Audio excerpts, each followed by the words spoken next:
नमस्कार दोस्तों। आज हम इस वीडियो में महत्वपूर्ण अनुच्छेद और संविधान संशोधनों को पढ़ेंगे। दोस्तों आपको बता दें कि जो आर्टिकल 1 है अर्थात अनुच्छेद 1 में संघ का नाम और राज्य क्षेत्र अर्थात संघ और राज्य क्षेत्रों के बारे में वर्णन किया गया है अनुच्छेद 1 में। जबकि दोस्तों आपको बता दें कि जो अनुच्छेद 2 है उसमें नए राज्यों का प्रवेश या स्थापना है। नए राज्यों का प्रवेश या स्थापना किस अनुच्छेद में है? अनुच्छेद 2 में। और जो तीसरा अनुच्छेद है जैसे उसमें नए राज्यों का यदि आप निर्माण कर रहे हैं, वर्तमान राज्यों के क्षेत्रों या सीमाओं तथा नामों में परिवर्तन करना चाहते हैं तो आपको इसका जो पूरा व्याख्यान है आपको आर्टिकल 3 में मिलेगा। और अनुच्छेद 5 में संविधान के प्रारंभ के समय नागरिकता के बारे में वर्णन है कि संविधान के प्रारंभ के समय नागरिकता कैसे मिल सकती है, तो ये अनुच्छेद 5 में बताया गया। दोस्तों हम इस वीडियो में उन्हीं अनुच्छेदों को पढ़ेंगे जो काफ़ी इंपॉर्टेंट है और परीक्षा में पूछे जाने की उनकी प्रोबेबिलिटी ज़्यादा है। दोस्तों हम सभी अनुच्छेद को नहीं पढ़ेंगे, हम सिर्फ उन्हीं अनुच्छेदों को पढ़ेंगे, उन्हीं आर्टिकल्स को पढ़ेंगे जो काफ़ी इंपॉर्टेंट है और परीक्षा में पूछे जाते रहे हैं। आर्टिकल जो 8 है, अनुच्छेद 8 है, उसमें कहा गया है कि भारत के बाहर रहने वाले भारतीय उद्भव के कुछ व्यक्ति की नागरिकता के जो अधिकार हैं उनको आर्टिकल 8 में बताया गया। और जो अनुच्छेद 14 है, विधि की समझ समानता का अधिकार, ये तो बहुत ही इंपॉर्टेंट है कि विधि की समझ समता यानी विधि की समता अनुच्छेद 14 में है। अनुच्छेद 15 भी काफ़ी इंपॉर्टेंट है, धर्म, मूल वंश, जाति, लिंग या जन्म स्थान के आधार पर आपको विभेद नहीं करना है। और 16 में अवसर की समानता अर्थात लोक नियोजन के विषयों में अवसर की समानता। अस्पृश्यता यानी छुआछूत का अंत तो अनुच्छेद 17 में है। 18 में उपाधियों का अंत। ये सब काफ़ी पूछे जाने वाले आर्टिकल है, आपको इनको रट ही लेना है। अनुच्छेद 19 में वाक्य स्वातंत्र्य विषयक अधिकारों का संरक्षण है अर्थात वाक्य अभिव्यक्ति की स्वतंत्रता है, बोलने की आज़ादी है अनुच्छेद 19 के तहत। अनुच्छेद 20 में अपराधों के लिए दोष सिद्धि के संबंध में संरक्षण है, प्राण और दैहिक स्वतंत्रता का संरक्षण जो निजता का अधिकार है अनुच्छेद 21 में ही है। और जो आर्टिकल 21A है अर्थात अनुच्छेद 21 का क्या है, उसमें 6 से 14 वर्ष तक के सभी बच्चों को निःशुल्क और अनिवार्य शिक्षा का अधिकार दिया जाएगा, यह अनुच्छेद 21A में लिखा गया है। दोस्तों आपको बता दें कि कुछ दशाओं में गिरफ्तारी और निरोध के लिए संरक्षण है, जैसे कि आप वकील जो कर सकते हैं वो अनुच्छेद 22 के तहत ही कर सकते हैं। मानव दुर्व्यापार एवं बलात् श्रम का प्रतिषेध किसमें है? अनुच्छेद 23 में। कारखानोवाद में बालकों के नियोजन का प्रतिषेध किसमें है? अर्थात बालकों से काम नहीं करवाना 14 वर्ष से कम के, अनुच्छेद 24 में। और अंतःकरण की और धर्म के आबाद के रूप में मानने और आचरण और प्रचार करने की स्वतंत्रता अनुच्छेद 25 में है। अनुच्छेद 26 में धार्मिक कार्यों के प्रबंध की स्वतंत्रता है, जबकि अनुच्छेद 27 में हम ज़्यादा इंपॉर्टेंट नहीं तो इसी वजह से उसको नहीं पढ़ेंगे। अनुच्छेद 28 भी उतना इंपॉर्टेंट नहीं है। अनुच्छेद 29-30 काफ़ी पूछा जाता है तो हम इससे पढ़ेंगे। अनुच्छेद 29 क्या है? अल्पसंख्यकों के हितों का संरक्षण है और संवैधानिक उपचारों का जो अधिकार है अनुच्छेद 32 के तहत है, ये काफ़ी इंपॉर्टेंट है। डॉक्टर भीमराव अम्बेडकर के अनुसार इसे संविधान की आत्मा कहा गया अनुच्छेद 32 को, बल्कि और सब लोगों के अनुसार जो प्रस्तावना है उसे संविधान की आत्मा कहा जाता है। दोस्तों आपको बता दें कि जो अनुच्छेद 39 है उसमें राज्य द्वारा अनुसरणीय कुछ नीति निर्देशक तत्व हैं, नीति तत्व हैं, उनके बारे में बताया गया है। और जो अनुच्छेद 39 का है उसमें समान न्याय तथा निःशुल्क विधिक सहायता अर्थात आपको निःशुल्क समान न्याय मिले और विधिक सहायता यानी कानूनी सहायता मिले, यानी अनुच्छेद 39 के ए में लिखा है। और पिछली बार पेट में पूछा गया था कि ग्राम पंचायत का उल्लेख किस अनुच्छेद में है, तो अनुच्छेद 40 में। और कुछ दशाओं में काम, शिक्षा और लोक सहायता पाने का अधिकार अनुच्छेद 41 में। नागरिकों के लिए एक समान सिविल संहिता का प्रावधान जो अनुच्छेद 44 के तहत है, इसे गोवा में सबसे पहले लागू किया गया था। अनुच्छेद 45 में 6 वर्ष से कम आयु के बच्चों को बाल्यावस्था की देखभाल और शिक्षा के लिए प्रावधान किया गया। अनुच्छेद 48 में कृषि और पशुपालन का संगठन है। और दोस्तों इंपॉर्टेंट है 48 का ए वाला, वो काफ़ी इंपॉर्टेंट है। कृषि और पशुपालन किस में है? 48 में। और 48A में क्या है? पर्यावरण का संरक्षण, संवर्धन, वन्य तथा वन्य जीवों की रक्षा। दोस्तों आपको बता दें कि कार्यपालिका से न्यायपालिका का पृथक्करण अनुच्छेद 50 में है। उसके बाद में और जो इम्पोर्टेंट अनुच्छेद है अनुच्छेद 51 है। अनुच्छेद 51 में अंतर्राष्ट्रीय शांति और सुरक्षा के बारे में बताया गया। अनुच्छेद 51 का में मूल कर्तव्य है। अनुच्छेद 52 में भारत का राष्ट्रपति है। अनुच्छेद 55 में भारत राष्ट्रपति के निर्वाचन की पद्धति सिस्टम क्या होना चाहिए उसके बारे में बताया गया। और राष्ट्रपति दोबारा भी निर्वाचन लड़ सकता है अर्थात पुनर्निर्वाचन के लिए पात्रता है राष्ट्रपति के पास अनुच्छेद 57 के तहत। जो राष्ट्रपति पद की योग्यता हो वो किस में लिखी गई है? अनुच्छेद 58 में। 60 में लिखी गई है कि राष्ट्रपति कैसे शपथ लेगा, किसके द्वारा, तो राष्ट्रपति द्वारा शपथ या प्रतिज्ञान के बारे में अनुच्छेद 60 में है। 61 क्या है? राष्ट्रपति पर चलाई जाने वाली महाभियोग की प्रक्रिया जो है अनुच्छेद 61 में है। 66 में उपराष्ट्रपति का निर्वाचन। 77 में है अन्य आकस्मिकताओं में राष्ट्रपति की कृत्यों का जो निर्वहन है वो अनुच्छेद 70 में। उतना इंपॉर्टेंट नहीं, अनुच्छेद 72 काफ़ी इंपॉर्टेंट है। राष्ट्रपति द्वारा क्षमादान की शक्ति अर्थात क्षमादान जो राष्ट्रपति करता है आर्टिकल 72 का प्रयोग करके करता है। आर्टिकल 74 काफ़ी इंपॉर्टेंट है, राष्ट्रपति को सहायता और सलाह देने के लिए मंत्रिपरिषद। दोस्तों ये इंपॉर्टेंट इसमें नहीं बताना है, जितने अनुच्छेद हम पढ़ा रहे हैं लगभग सभी इंपॉर्टेंट है। अनुच्छेद 76 भारत का महान्यायवादी। नहीं तो आप सोच रहे हो कि जो जो इंपॉर्टेंट बता रहे वही इतना इंपॉर्टेंट है। अनुच्छेद 79 संसद के गठन का प्रावधान, क्योंकि ये सिर्फ छटे हुए अनुच्छेद हैं जो कि काफ़ी परीक्षा में पूछे जाते हैं, हमने उन्हीं को रखा है, एक से लेकर पूरे 395 अनुच्छेद हम आपको नहीं बता रहे हैं। अनुच्छेद 80 राज्यसभा की संरचना, मैंने ट्रिक भी बताई थी कि सरला संसद राज्यसभा लोकसभा 79 80 81। लोकसभा में क्या है, अनुच्छेद 81 में लोकसभा, और राज्यसभा एक अस्थायी सदन है, ये 83 के 1 में लिखा है। 85 में संसद के सत्र, सत्रावसान और विघटन के बारे में बताया गया। 105 जो है उसमें क्या बताया गया है कि संसद के सदनों की तथा उनके सदस्यों की शक्तियाँ व विशेषाधिकार आदि। अनुच्छेद 108 दोनों सदनों की संयुक्त बैठक। 109 में क्या है, धन विधेयकों के संबंध में विशेष प्रक्रिया। धन विधेयक की परिभाषा भी अनुच्छेद 110 में है। वार्षिक वित्तीय विवरण अनुच्छेद 112 में है। और क्या है, अध्यादेश प्रख्यापित करने की राष्ट्रपति की शक्ति जो है अनुच्छेद 123 में है। अनुच्छेद 124 में क्या, उच्चतम न्यायालय की स्थापना और गठन। अनुच्छेद 124 में है उच्चतम न्यायालय की स्थापना और गठन। 129 में है उच्चतम न्यायालय का अभिलेख न्यायालय होना, अर्थात जब कोई उच्चतम न्यायालय अपना फैसला सुनाता है तो उसे लिख दिया जाता है, आधार तो कल के लिए एक समझिए वो बन जाता है, कानूनी पुस्तक बन जाती है, समझिए कानून हो जाता है कानून, तो उसी को अभिलेख कहा जाता है। उच्चतम न्यायालय का अभिलेख न्यायालय होना अनुच्छेद 129 में है। जबकि अनुच्छेद 137 में उच्चतम न्यायालय की पुनरावलोकन की शक्ति है। नियंत्रक एवं महालेखा परीक्षक CAG comptroller and editor general अनुच्छेद 148। अनुच्छेद 155 में क्या है, राज्यपाल की शक्ति। अनुच्छेद 165 में क्या है, राज्य का महाधिवक्ता। और अनुच्छेद 213 में है राज्यपाल की अध्यादेश जारी करने की शक्ति। 123 में है राष्ट्रपति की। अनुच्छेद 214 में राज्यों की शक्ति के लिए उच्च न्यायालय। 215 में है उच्च न्यायालय का अभिलेख न्यायालय होना और उच्च न्यायालयों का गठन 216 के तहत। अनुच्छेद 233 में जिला न्यायाधीशों की नियुक्ति है जो सिविल कोर्ट होता है। तो दोस्तों आपको बता दें कि जो ये अनुच्छेद 243 है, 239 का है, दिल्ली के संबंध में विशेष उपबंध किया गया। अनुच्छेद 239 का में 243 में पंचायतों का गठन है। 243 में नगर पालिकाओं का गठन है। अनुच्छेद 249 राज्य सूची के विषय में राष्ट्रीय हित में विध बनाने की संसद की शक्ति, काफ़ी इंपॉर्टेंट है अनुच्छेद 249। अनुच्छेद 260 में भारत के बाहर राज्य क्षेत्रों के संबंध में संघ पर अधिकारिता। अनुच्छेद 263 में अंतर्राज्यीय परिषद, एक काफ़ी इंपॉर्टेंट है कि 263 में क्या है, आप ऐसे याद रख सकते 2 3 जा 6 अंतर्राज्यीय परिषद। और अनुच्छेद 280 में वित्त आयोग है, तो आप लोग जानते ही होंगे। अनुच्छेद 300 क्या में क्या है, व्यक्तियों की, जो आपको बता दें जो 19 वाला आर्टिकल है उसमें संपत्ति का अधिकार भी था, उसे हटा करके 300A में जोड़ दिया गया है 44वें अमेंडमेंट द्वारा, 1978 में हुआ था। व्यक्तियों को संपत्ति से वंचित ना किया जाना।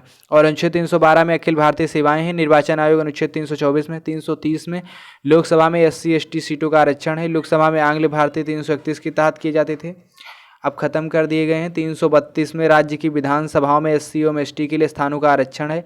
राष्ट्रीय अनुसूचित जाति आयोग जो है, इसके बारे में भी काफ़ी इम्पोर्टेंट है कि अनुच्छेद जो 338 है उसमें क्या बताया गया, राष्ट्रीय अनुसूचित जाति आयोग। अनुच्छेद 338 का में क्या है, राष्ट्रीय अनुसूचित जनजाति आयोग। 340 में राष्ट्रीय पिछड़ा वर्ग आयोग। और संघ की राजभाषा हिंदी और देवनागरी लिपि हिंदी होगी, अनुच्छेद 343 में लिखा गया, काफ़ी इंपॉर्टेंट है। राजभाषा आयोग 344 में। 352 में राष्ट्रीय आपातकाल। 356 में राष्ट्रपति शासन, जिसे आप राज्यों में संवैधानिक तंत्र विफल होने की स्थिति में उपबंध किया जाता है।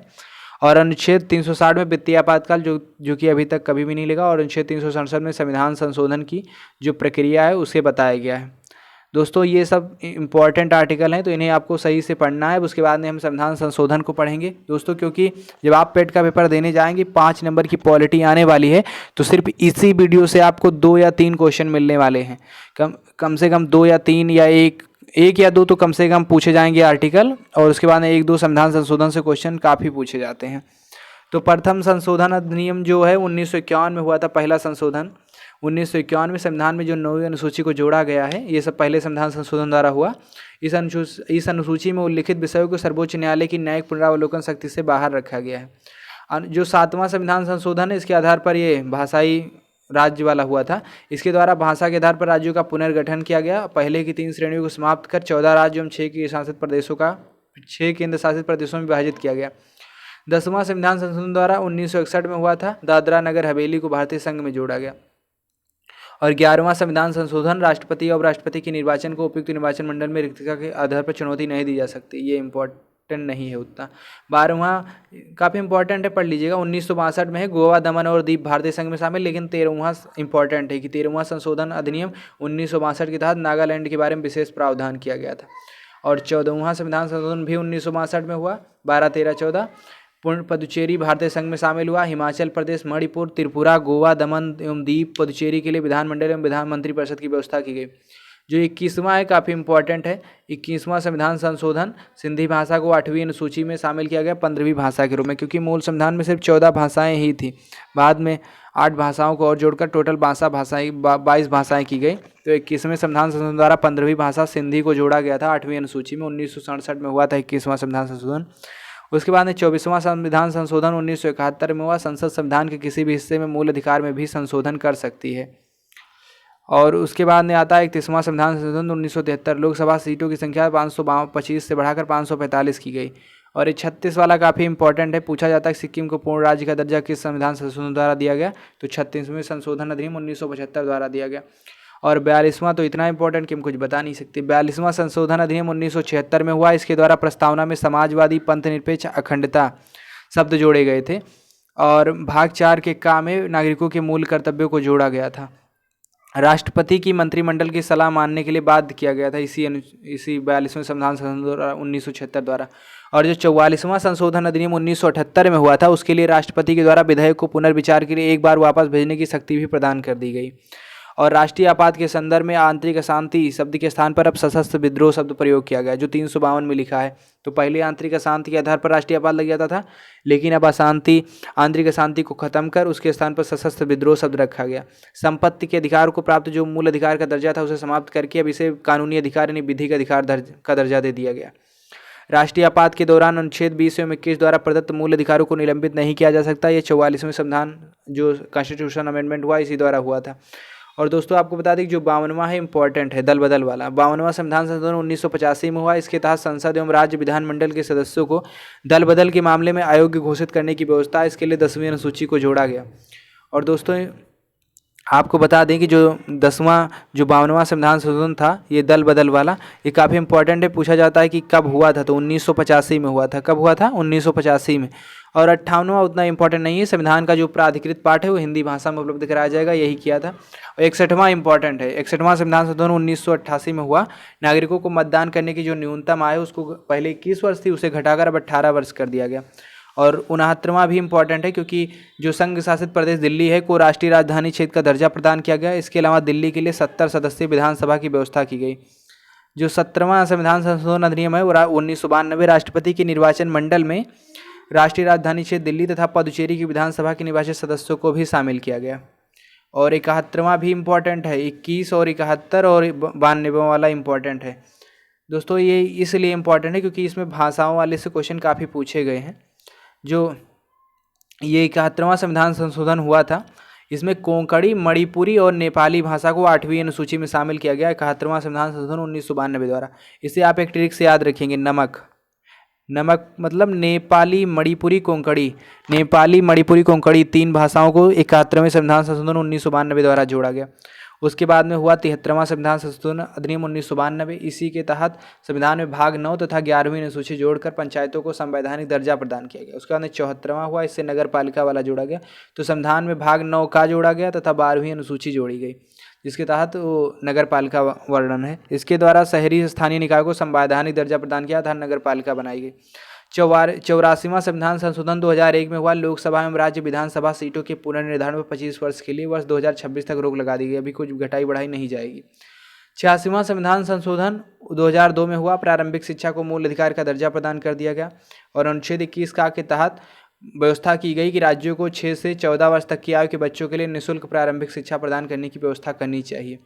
अनुच्छेद 51 का के तहत इससे संबंधित 11वां कर्तव्य जोड़ा गया। अनुच्छेद जो 45 है की विषय वस्तु बदली गई, जिसके तहत राज्य सभी बालकों को 14 वर्ष की आयु पूरी हो जाने तक निःशुल्क और अनिवार्य शिक्षा देने के लिए उपबंध करने का प्रयास करेगा।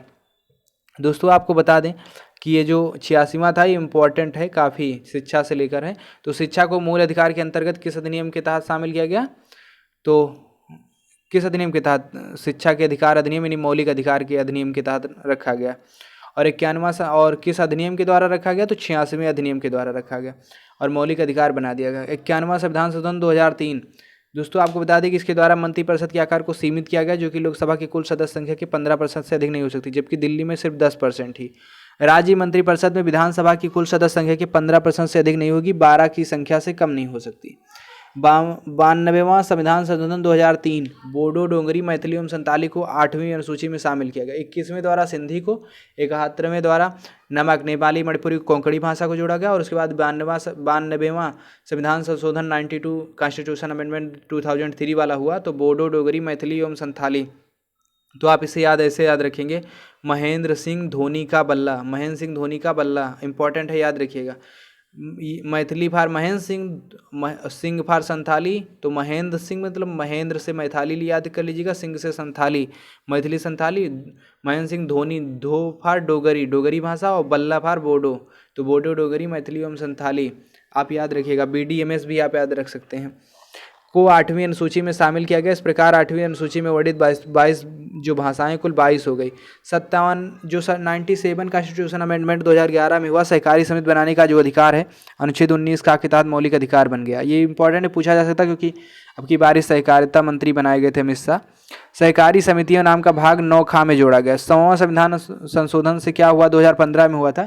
ये 3 बीघा कॉरिडोर से संबंधित है। भारत एवं बांग्लादेश के मध्य जो भूमि हस्तांतरण हुआ था, 3 बीघा, वही कॉरिडोर बीघा वाला जमीन वाला जो हुआ था भूमि हस्तांतरण, उसी को भारत और बांग्लादेश के मध्य 100वें संविधान संशोधन द्वारा हुआ। और 101 संविधान संशोधन 2016 में हुआ। इसके तहत वस्तु एवं सेवा कर से संबंधित प्रावधान शामिल किए गए। 102वां जो है वो 2018 में हो, राष्ट्रीय पिछड़ा वर्ग को संवैधानिक दर्जा दे दिया गया। 103 में क्या हुआ, सामान्य वर्ग के गरीबों को यानी EWS को आर्थिक आधार पर 10% आरक्षण की व्यवस्था कर दी गई। 104वां संविधान संशोधन 2019 में लोकसभा एवं राज्य विधानसभा में अनुसूचित जातियों जनजातियों के लिए स्थानों के आरक्षण एवं 10 वर्ष की वृद्धि तथा लोकसभा एवं राज्य विधानसभा में नाम निर्देशन तथा द्वारा आंग्ल भारतीय समुदाय के प्रतिनिधित्व संबंधी उपबंध का समापन किया गया। तो ये इंपॉर्टेंट है क्वेश्चन दोस्तों। आपको आज पॉलिटी ख़त्म हो जाती है, जितने मैक्सिमम पॉइंट आप उसे जितने टॉपिक थे हमने सब कवर कर लिए हैं पॉलिटी में। तो अब इसके बाद में अब आपको क्या पढ़ना है, पॉलिटी ख़त्म कर दी गई है, आपको हिस्ट्री भी ख़त्म हो गई है और आपको डिस्क्रिप्शन में हिस्ट्री की कंप्लीट प्लेलिस्ट और ये पॉलिटी की कंप्लीट प्लेलिस्ट का लिंक मिल जाएगा। आप इसे अभी चेकआउट कर सकते हैं, देख लीजिए यदि आपने नहीं देखा है। और दोस्तों आपको बता दें कि इसके बाद आप हिस्ट्री और पॉलिटी के बाद स्टैटिक जीके पढ़ना चाहते हैं या इकोनॉमिक्स पढ़ना चाहते हैं या ज्योग्राफी पढ़ना चाहते हैं और करंट अफेयर हम आपको जब 15 या 20 दिन बचा रहेगा एग्ज़ाम से पहले तो हम आपको प्रोवाइड कराएंगे। इसलिए क्योंकि अभी करंट में कुछ नए नए मुद्दे जुड़ते रह जाते, तो हम 1 हफ्ते या 2 हफ्ते पहले आपको पूरा करंट रिवाइज करा देंगे। दोस्तों आपको बता दें कि अभी आपको जो पढ़ना हो, इकोनॉमिक्स पढ़नी हो, ज्योग्राफी पढ़नी हो या स्टैटिक जीके, इन तीनों में से अभी आप हमें कमेंट करके बता सकते हैं। इसके बाद में हिंदी आपको जल्द से जल्द ख़त्म कर दी जाएगी। हिंदी, मैथ और रीजनिंग भी आपको कोशिश करके ख़त्म कर दिया जाएगा। लेकिन आप अभी इन तीनों में जो GS वाला पोर्शन बचा है, इनमें आप कमेंट करके हमें बता सकते हैं कि कौन सा जो कल से कौन सा सेशन चालू किया जाए, अर्थात कल से किस चीज़ की वीडियो अपलोड की जाए। दोस्तों आप कमेंट जरूर करिएगा, क्योंकि आपके कमेंट से ही हमको पता लगेगा कि आपको किस चीज़ की पढ़ने की सर्वाधिक आवश्यकता है। नमस्कार दोस्तों, थैंक यू फॉर वाचिंग। यदि आपको हमारा वीडियो पसंद लगा हो, अच्छा लगा हो, तो आप लाइक और सब्सक्राइब कर सकते हैं।